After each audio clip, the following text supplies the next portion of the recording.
కులం అనేది వృత్తిని బట్టి వచ్చేది. కమ్మ కులానికి కమ్మ అంటే అమ్మ లాంటి వాళ్ళ అనే ఆలోచన.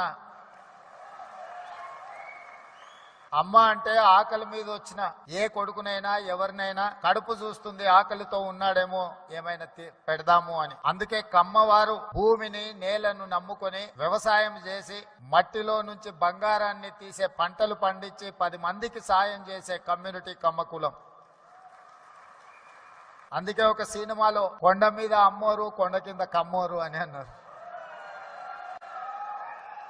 నేను మామూలుగా మా మిత్రులతో అంటుంటా, కమ్మాస్ ఎక్కడున్నారో మనం గుర్తుపట్టాలంటే పెద్ద రీసెర్చ్ చేయాల్సిన అవసరం లేదు. సారవంతమైన నేల, సమృద్ధిగా నీళ్లు ఎక్కడ ఉంటాయో ఎత్తుకుతే అక్కడ తప్పకుండా కమ్మాస్ ఉంటారని చెప్పి,